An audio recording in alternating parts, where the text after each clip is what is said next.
Hey guys, Crypto Sunday. It's been a fairly quiet week compared to the last sort of few weeks of the tariff bonanza. We've had a little bit of sort of calm, relatively. I'm up about £3,000, 1%, which is a relatively small move for the crypto side. It's mostly on Solana.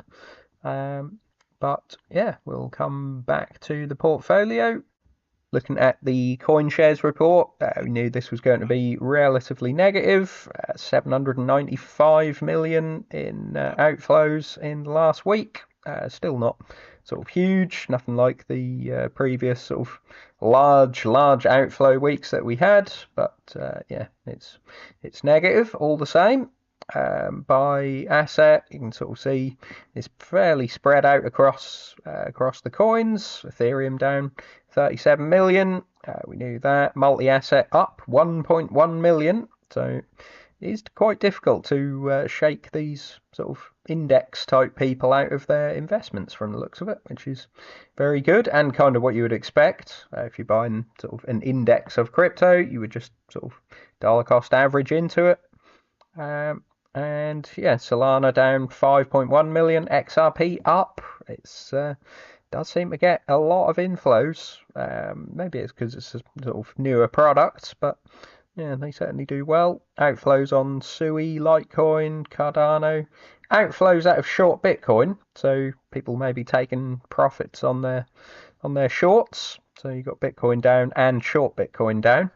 A little bit unusual.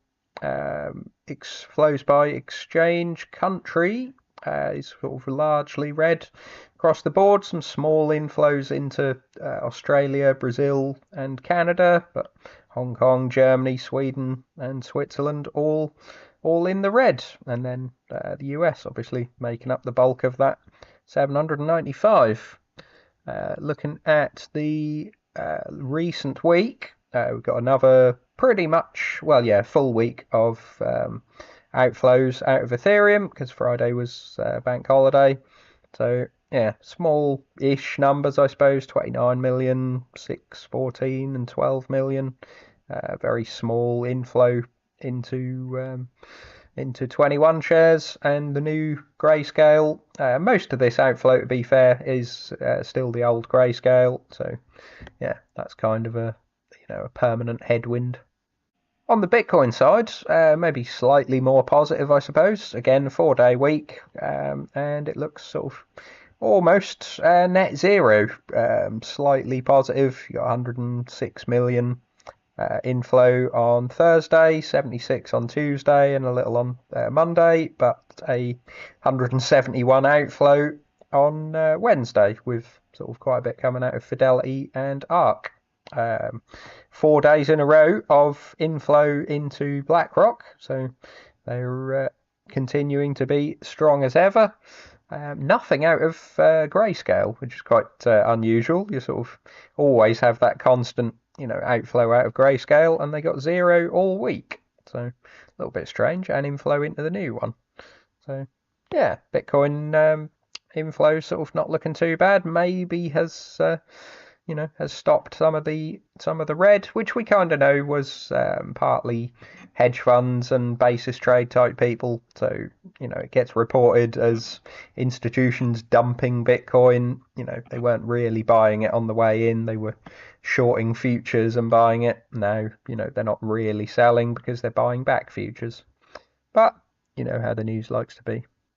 Someone who is buying, of course, we got the bat signal, as they call it, on last Sunday that Michael Saylor and Strategy were looking to buy more. And yeah, they bought 3,459 Bitcoin for 285 million. Relatively small buy, I suppose, compared to their previous billions, but yeah, still a fair amount of Bitcoin. And yeah, the average has gone up to 67,556. Still doesn't make a huge dent when they put 200 odd million in, because they do have a lot. So they're in a far better position than a lot of these other companies that are following the same, using debt to buy at sort of in the 80s, 90s, even in the hundreds. I think some of them were. So yeah, their sort of average still being up at, or down, I suppose, at 67.5, leaves them quite strong. Although I still point out that their new dividend products are maybe a step too far in the way of risk.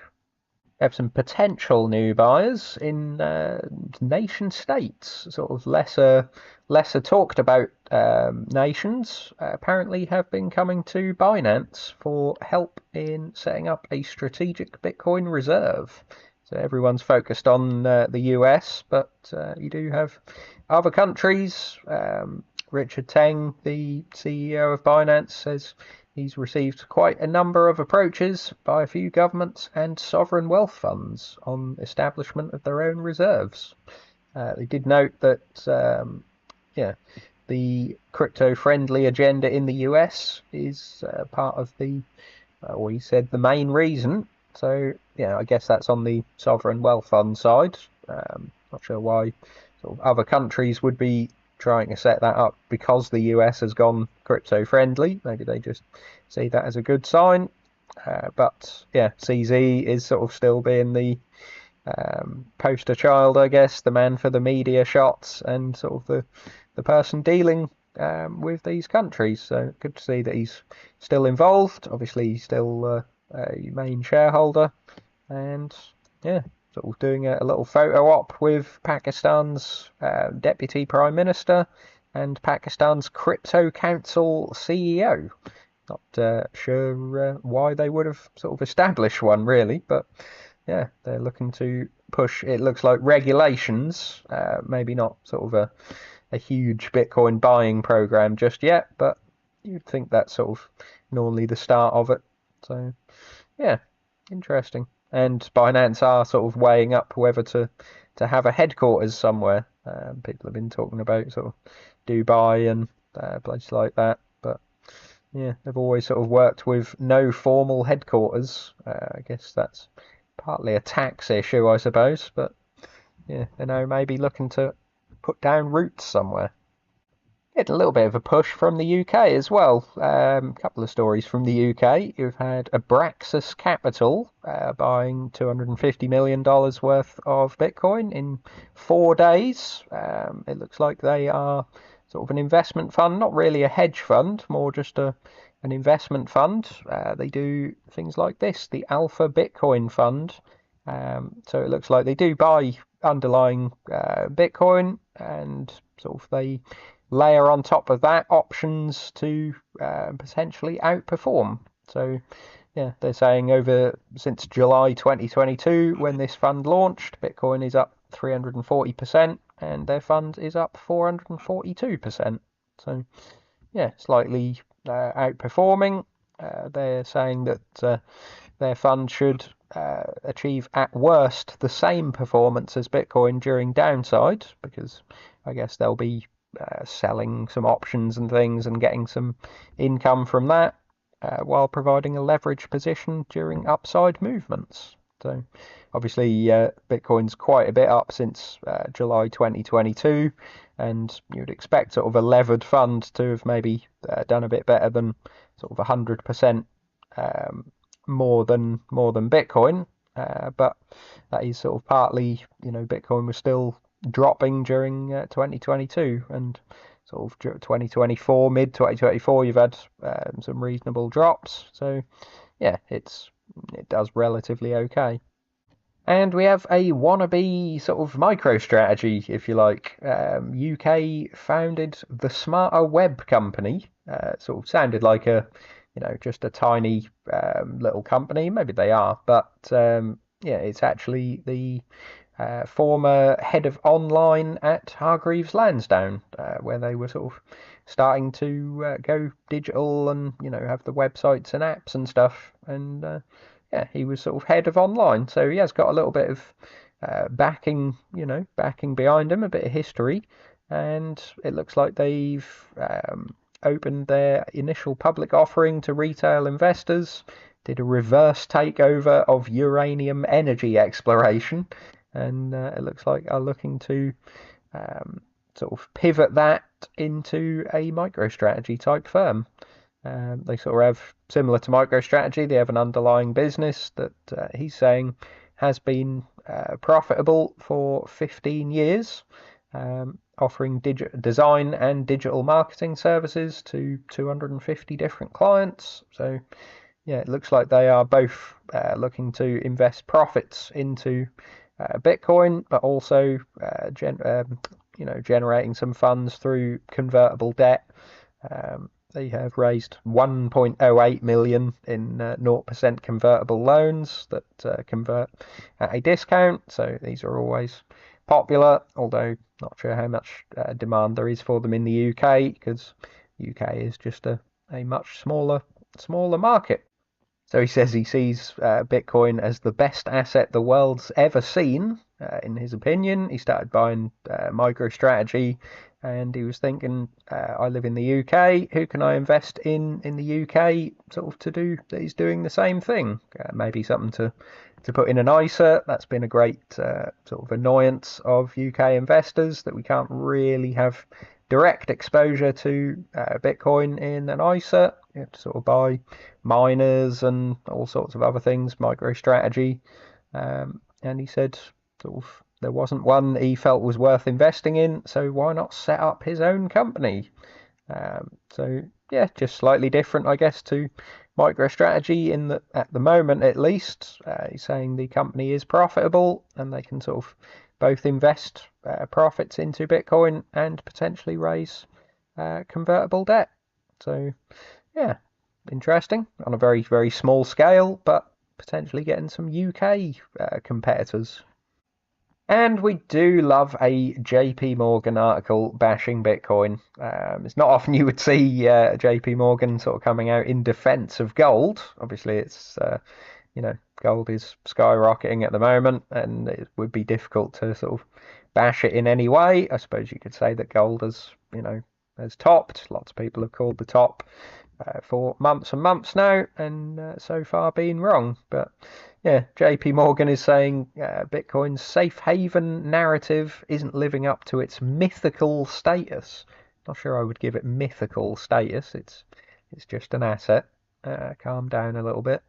Investors preferring to put their cash into gold amid recent market volatility spurred by the global trade war. I would say the global trade war has been going on about a month or so, so it's maybe a little bit sort of soon to say that it's not done well. Yeah, so they are kind of coming out with the same argument as a lot of people. It's been correlated to gold, sort of gold before, being called digital gold. But it's failed to benefit from the safe haven flows that have been supporting gold in recent months, noting that while investors pumped money into gold ETFs, speculators have cashed out of the new American crypto ETFs. We don't think you could sort of guaranteed say that it is speculators that have been selling. I'm sure there's been a little bit of that, but hundreds and hundreds of millions, if not billions of that, will be basis trade people, and they are not speculators. Bitcoin ETFs in the UK and the US briefly overtook their gold counterparts in December before losing ground to them. And I would say, with Bitcoin being around the 10th of the sort of total market cap of gold, that is quite impressive. You'd sort of expect, in theory, the Bitcoin ETFs to be a tenth of the sort of market cap, a tenth of the assets under management in the ETFs of gold, if it's a tenth of the value. But no, they overtook them. So if they're sort of, if they drop to half of the ETF assets under management of gold, that would still be pretty impressive. But yeah, it's just a sort of general, knock by JP Morgan. We know they're not keen on the space particularly, or certainly Jamie Dimon isn't. But yeah, they do note, at least at the end, sort of it's underperformed gold, fair enough, but it has fared better than major equity indexes, which has lost ground this month, with the S&P and tech-heavy Nasdaq both off by about 6%. So Bitcoin has held up slightly better, and the people that are just sort of saying it's leveraged Nasdaq are not sort of not. It's not holding up quite as much recently. I did just find it sort of very interesting to sort of compare it on a chart though, Bitcoin against gold. You sort of look in the like early days, 2015, 2016. Not quite the very earliest days, but I thought just going back to sort of 2015, 2016, you could see it's gold moving all over the place. This is an auto fit chart, so Bitcoin sort of from 2015 to the end of this chart is like up 19,000% and gold up 60%. So you don't sort of think that it's performing 1-to-1 with gold, but the auto fit chart is just the best way to see correlation basically. But you did have gold sort of moving up quite substantially before COVID and the sort of significant money printing, whether it sort of was leading Bitcoin back then, but Bitcoin sort of really started going up, late 2020 after gold had already topped, and then you got this sort of plateau in gold as Bitcoin sort of made its double top in 2021. And then, gold sort of came down and gold actually bottomed slightly before Bitcoin. So it topped before Bitcoin, bottomed before Bitcoin, and then started going up, towards the end of 2022. And then since the end of 2022, it has sort of been quite closely correlated, you have to say. Sort of not 1-for-1, obviously. Bitcoin moving in fairly sort of sharp moves, violent moves upwards and sometimes downwards. But yeah, this sort of recent outperformance of gold, people are saying it's terrible for Bitcoin, but I would just call this sort of still relatively close correlation. It outperformed, Bitcoin outperformed for a little while, it's now under, and wouldn't be surprised to sort of get a reasonable move from Bitcoin, and it would be back to sort of similar trend. So I think people need to sort of maybe look out and just have a little play around with charts before they sort of immediately say that it's not doing well just because of the last sort of few weeks underperformance. So looking at the global liquidity index that I've been sort of tracking, seems to, as people are saying, follow, not follow, probably lead Bitcoin over the long term. We noted this sort of broke out to a new high above the previous October 2024 high around Liberation Day, as a lot of people are still annoyed at calling it.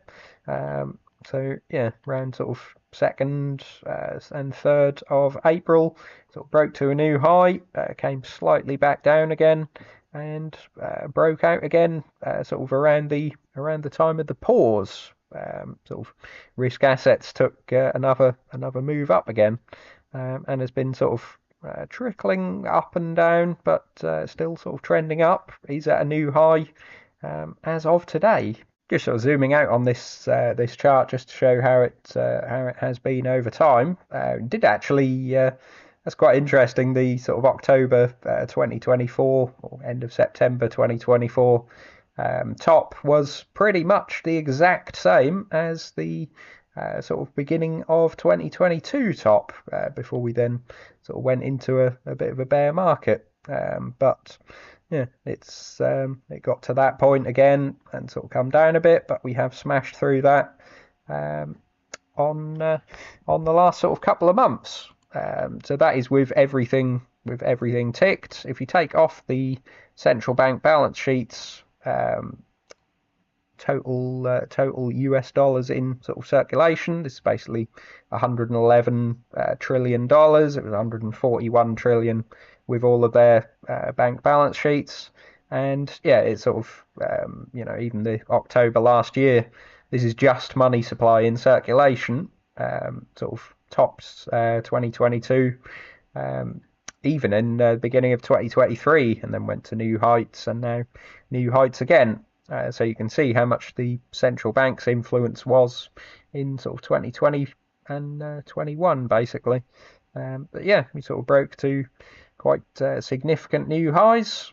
And if we take just the central bank balance sheets and take money supply off, so you can sort of see the real central bank influence, basically. Other countries' M2 does actually make quite a big bit of difference to that. It's sort of significantly topped in 2022 and is sort of way down since then. Just sort of bring this out of the way, you can see it's come right down in that bear market in 22, and has been sort of up and down somewhat, and sort of slightly broke the new highs without other countries. I'm not sure what those other countries would be. If you've got Europe, China and Japan all sort of here, you know, you've got Central Bank of India, Australia and people like that, Canada. But if we take those other countries off as well, you can see we are kind of nowhere near the 2022, even 2023 sort of lower high here. It has been sort of lower highs, although most recently we have just made a ever so slightly higher high than this sort of September level here. So we sort of had a huge flush out on New Year's Eve, bottomed out on New Year's Eve, and then potentially looking up. So yeah, I think it's still interesting to sort of play around with these. This is, people will call it sort of technical analysis and charts, whether it makes that much difference, but this is trillions of dollars floating around the money system. And if you believe in Bitcoin as a sort of monetary debasement hedge, then liquidity and dollars in circulation going up and down is what will move it, basically. So looking at the coins for the week, it looks like it's dropped 2,000 since I started the video, so isn't that wonderful? Bitcoin is down 1.2%, Solana up 6.8%, so that's done reasonably well and provided most of the gain, albeit I'm still in sort of NFTs, so we'll have to see how they go. Ethereum down 2.7%, still doing rather poorly. Chainlink pretty much flat, or it's down about 0.6%.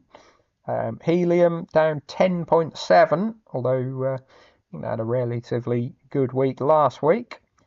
Gito down 5.7%, Metaplex up 9%, and Radium up 13.7%, albeit they've been sort of having a fairly bad time of it. Pump.fun sort of with their own decks and sort of taken a lot of what used to be Radium's business, so that's been a poor buy. And Honey, the Hive Mapper token, 5.7% down, and that really has taken quite a hit. Could say sort of I hadn't added up overall whether I would have been better off sticking with Polygon and Quant and all of those, but yeah, Helium I think has done better. Radium and Honey has sort of done quite a bit worse, but I would say I've got more conviction in sort of holding these. They're more genuine products that you can see, rather than sort of something like Quant where you just seem to be hoping and hoping.